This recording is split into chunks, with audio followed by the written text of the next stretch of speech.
Hello दोस्तों, स्वागत है आप लोगों का मेरे चैनल ज्ञानवर्धन में। आज हम आपके लिए लाए हैं मुंशी प्रेमचंद के प्रसिद्ध उपन्यास गोदान के प्रथम अध्याय की कहानी। अगर यह अध्याय आपको पसंद आए तो चैनल को सब्सक्राइब अवश्य करें। होरीराम ने दोनों बैलों को सानी पानी देकर अपनी स्त्री धनिया से कहा, गोबर को ऊख बोरने भेज देना, मैं न जाने कब लौटूं, जरा मेरी लाठी दे दे। धनिया के दोनों हाथ गोबर से भरे थे, उपले पात कर आई थी। बोली, अरे कुछ रस पानी तो कर लो, ऐसी जल्दी क्या है। होरी ने अपने झुर्रियों से भरे हुए माथे को सिकोड़ कर कहा, तुझे रस पानी की पड़ी है, मुझे ये चिंता है कि अबेर हो गई तो मालिक से भेंट न होगी। स्नान पूजा करने लगेंगे तो घंटों बैठे बीत जाएगा। इसी से तो कहती हूँ कुछ जलपान कर लो, और आज न जाओगे तो कौन हर्ज होगा। अभी तो परसों गए थे। तू जो बात नहीं समझती उसमें टांग क्यों अड़ाती है भाई। मेरी लाठी दे दे और अपना काम देख। यह इसी मिलते जुलते रहने का प्रसाद है कि अब तक जान बची हुई है, नहीं कहीं पता न लगता कि किधर गए। गांव में इतने आदमी तो हैं, किस पर बेदखली नहीं आई, किस पर कुर्की नहीं आई। जब दूसरे के पांवों तले अपनी गर्दन दबी हुई है तो उन पांवों को सहलाने में ही कुशल है।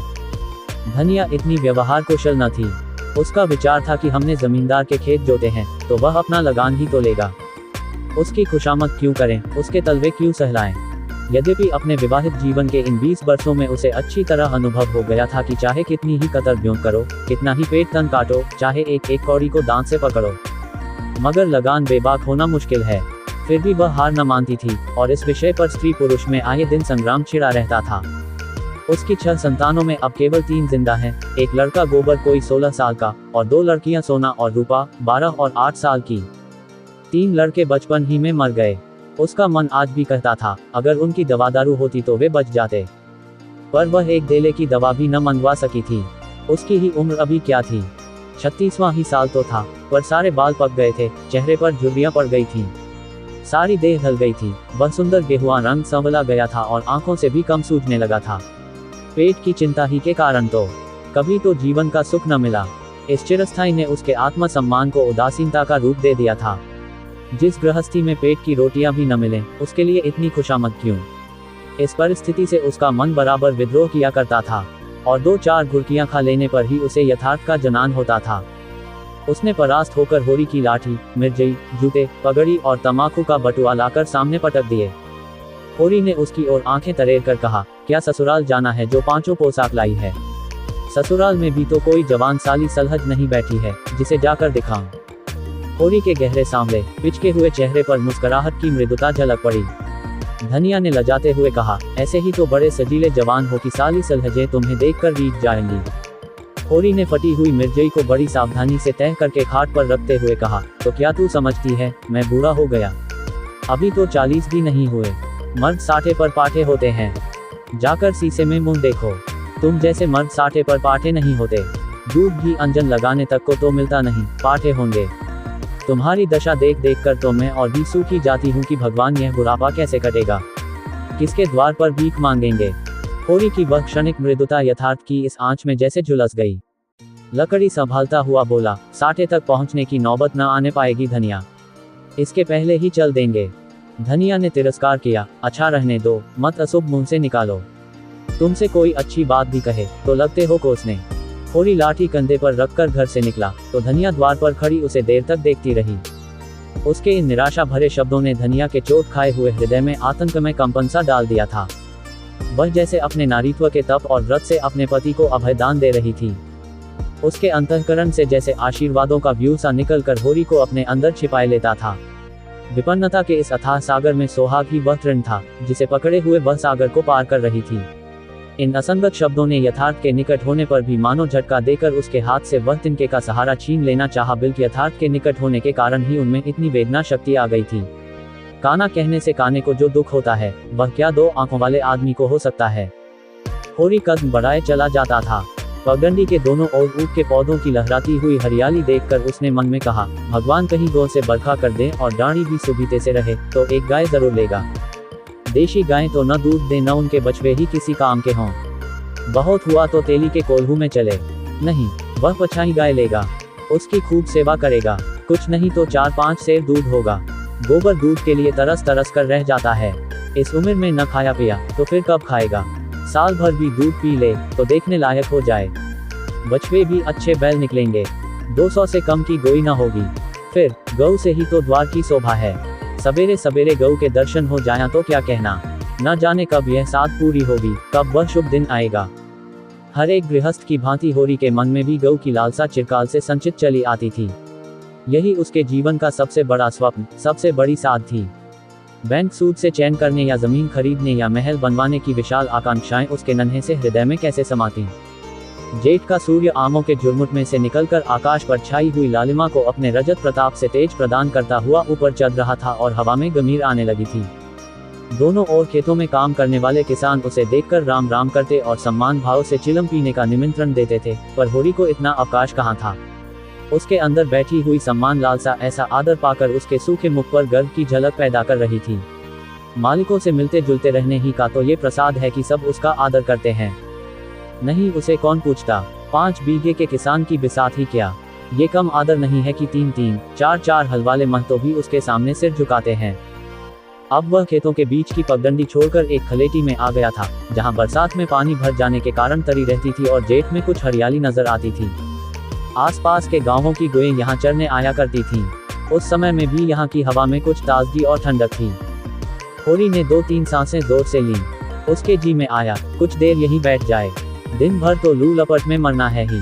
कई किसान इस गड्ढे का पट्टा लिखाने को तैयार थे, अच्छी रकम देते थे, पर ईश्वर भला करे राय साहब का कि उन्होंने साफ कह दिया, यह जमीन जानवरों की चराई के लिए छोड़ दी गई है और किसी दाम पर भी न उठाई जाएगी।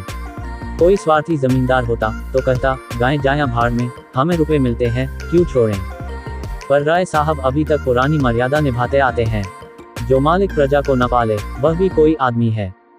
सहसा उसने देखा, भोला अपनी गाय लिए इसी तरफ चला आ रहा है। भोला इसी गांव से मिले हुए पुरवे का ग्वाला था और दूध मक्खन का व्यवसाय करता था।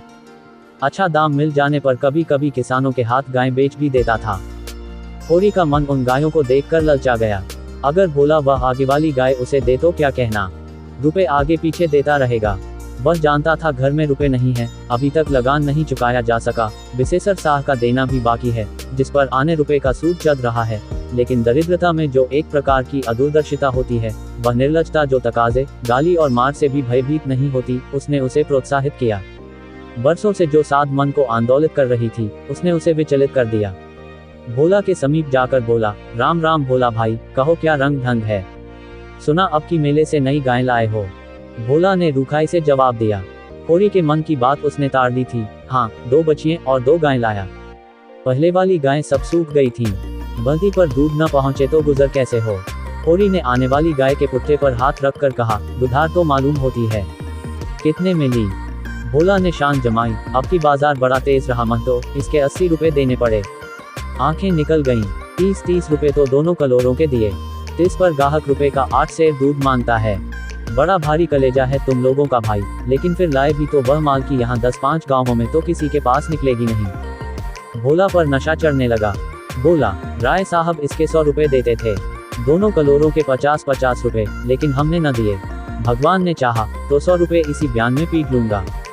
इसमें क्या संदेह है भाई, मालिक क्या खा के लेंगे, नजराने में मिल जाए तो भले ले लें। ये तुम ही लोगों का गुदार है कि अंजुली भर रुपए तकदीर के भरोसे गिन देते हो। यही जी चाहता है कि इसके दर्शन करता रहूं। धन्य है तुम्हारा जीवन की गौ की इतनी सेवा करते हो। हमें तो गाय का गोबर भी मयस्सर नहीं।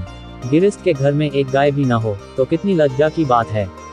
साल के साल बीत जाते हैं, गोरस के दर्शन नहीं होते। घरवाली बार बार कहती है, भोला भैया से क्यों नहीं कहते। मैं कह देता हूँ, कभी मिलेंगे तो कहूँगा। तुम्हारे स्वभाव से बड़ी प्रसन्न रहती है। कहती है, ऐसा मर्द ही नहीं देखा कि जब बातें करेंगे नीची आंखें करके कभी सिर नहीं उठाते।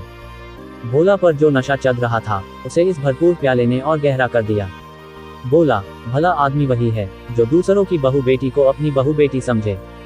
जो दुष्ट किसी महरिया की ओर ताके, उसे गोली मार देना चाहिए। ये तुमने लाख रुपये की बात कह दी भाई। बस सज्जन वही जो दूसरों की आबरू को अपनी आबरू समझे। जिस तरह मर्द के मर जाने से औरत अनाथ हो जाती है, उसी तरह औरत के मर जाने से मर्द के हाथ पांव टूट जाते हैं। मेरा तो घर उजड़ गया महतो, कोई एक लोटा पानी देने वाला भी नहीं। Single quote. गत वर्ष भोला की स्त्री लू लग जाने से मर गई थी। ये होरी जानता था, लेकिन 50 बरस का खनखड़ भोला भीतर से इतना स्निग्ध है, वह न जानता था। स्त्री की लालसा उसकी आंखों में सजल हो गई थी। होरी को आसन मिल गया। उसकी व्यवहारिक कृषक बुद्धि सजग हो गई। पुरानी मसल झूठी थोड़ी है, बिन घरनी घर भूत का डेरा। कहीं सगाई नहीं ठीक कर लेते। ताक में हूँ महतो, पर कोई जल्दी फंसता नहीं। 150 खर्च करने को भी तैयार हूँ, जैसी भगवान की इच्छा। अब मैं भी फिक्र में रहूंगा। भगवान चाहेंगे तो जल्दी घर बस जाएगा। बस यही समझ लो कि उबर जाऊंगा भैया। घर में खाने को भगवान का दिया बहुत है। 4 पसेरी रोज दूध हो जाता है, लेकिन किस काम का। मेरे ससुराल में एक महरिया है, 3-4 साल हुए उसका आदमी उसे छोड़कर कलकत्ते चला गया। बेचारी पिसाई करके गुजर कर रही है। बाल बच्चा भी कोई नहीं, देखने सुनने में अच्छी है, बस लक्ष्मी समझ लो। भोला का सिकुड़ा हुआ चेहरा जैसे चिकना गया। आशा में कितनी सुधा है। बोला, अब तो तुम्हारा ही आसरा है महतो। छुट्टी हो तो चलो एक दिन देख आएं। मैं ठीक ठाक करके तब तुमसे कहूँगा। बहुत उतावली करने से भी काम बिगड़ जाता है। जब तुम्हारी इच्छा हो तब चलो। उतावली काहे की, इस कब्री पर मन ललचाया हो तो ले लो। ये गाय मेरे मान की नहीं है दादा। मैं तुम्हें नुकसान नहीं पहुंचाना चाहता। अपना धर्म यह नहीं है कि मित्रों का गला दबाएं। जैसे इतने दिन बीते हैं वैसे और भी बीत जाएंगे। तुम तो ऐसी बातें करते हो होरी, जैसे हम तुम दो हैं। तुम गाय ले जाओ, दाम जो चाहे देना। जैसे मेरे घर रही वैसे तुम्हारे घर रही। 80 रुपए मिली थी, तुम 80 रुपये ही दे देना। जाओ। लेकिन मेरे पास नग नहीं है दादा, समझ लो। तो तुमसे नग मांगता कौन है भाई। होरी की छाती गज भर की हो गई। 80 रुपए में गाय महंगी न थी। ऐसा अच्छा डील डॉल, दोनों जून में 6-7 सेर दूध, सीधी ऐसी की बच्चा भी दोले। इसका तो एक बाछा 100 का होगा। द्वार पर बंधेगी तो द्वार की शोभा बढ़ जाएगी। उसे अभी कोई 400 रुपए देने थे, लेकिन उधार को वह एक तरह से मुफ्त समझता था। कहीं भोला की सगाई ठीक हो गई तो 1-2 साल तो वह बोलेगा भी नहीं। सगाई न भी हुई तो होरी का क्या बिगड़ता है। यही तो होगा, भोला बार बार तगादा करने आएगा, बिगड़ेगा, गालियां देगा। लेकिन होरी को इसकी ज्यादा शर्म न थी। इस व्यवहार का वह आदी था। कृषक के जीवन का तो ये प्रसाद है। भोला के साथ वह छल कर रहा था और यह व्यापार उसकी मर्यादा के अनुकूल था। अब भी लेन देन में उसके लिए लिखा पढ़ी होने और न होने में कोई अंतर न था। सूखे बूढ़े की विपदाएं उसके मन को भी बनाए रहती थीं। ईश्वर का रौद्र रूप सदैव उसके सामने रहता था, पर यह छल उसकी नीति में छल न था। ये केवल स्वार्थ सिद्धि थी और ये कोई बुरी बात न थी। इस तरह का छल तो वह दिन रात करता रहता था। घर में 2-4 रुपये पड़े रहने पर भी महाजन के सामने कसमें खा जाता था कि 1 पाई भी नहीं है। सन को कुछ गीला कर देना और रुई में कुछ बिनौले भर देना उसकी नीति में जायज था। और यहाँ तो केवल स्वार्थ न था, थोड़ा सा मनोरंजन भी था। बुद्धों का बुढ़भस हास्यास्पद वस्तु है और ऐसे बुद्धों से अगर कुछ ऐंठ भी लिया जाए तो कोई दोष पाप नहीं। भोला ने गाय की पगहिया होरी के हाथ में देते हुए कहा, ले जाओ महतो, तुम भी याद करोगे। ब्याते ही 6 सेर दूध ले लेना। चलो, मैं तुम्हारे घर तक पहुंचा दूं। शायद तुम्हें अनजान समझकर रास्तों में कुछ दिक करे।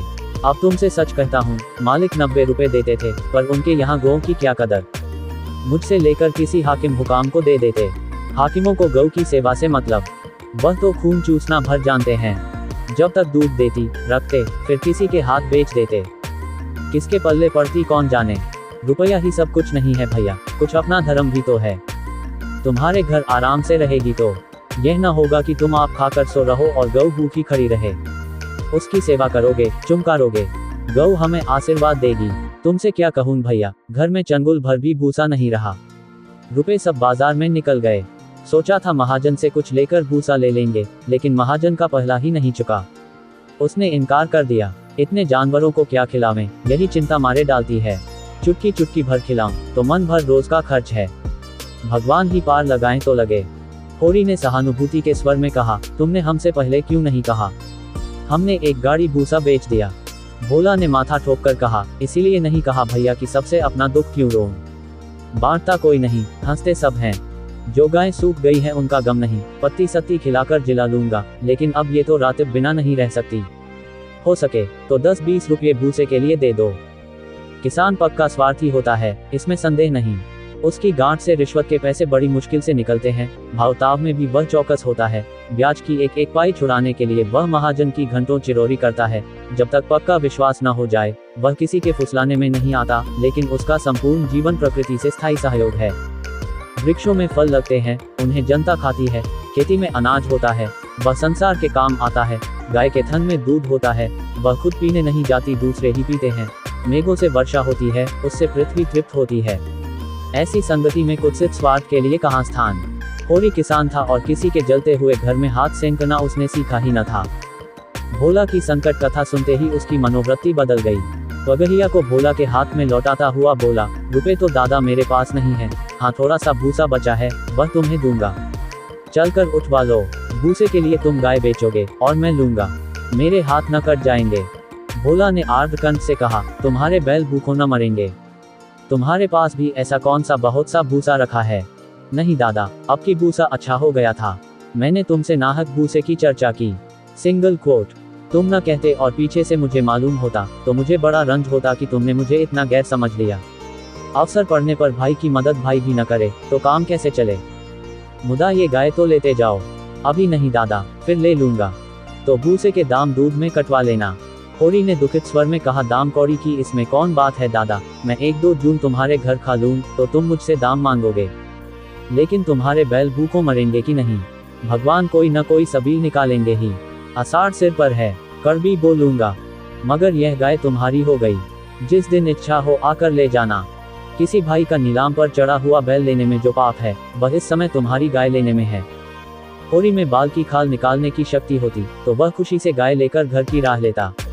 भोला जब नकद रुपए नहीं मांगता तो स्पष्ट था कि वह भूसे के लिए गाय नहीं बेच रहा है, बल्कि इसका कुछ और आशय है। लेकिन जैसे पत्तों के खड़कने पर घोड़ा अकारण ही ठिठक जाता है और मारने पर भी आगे कदम नहीं उठाता, वही दशा होरी की थी।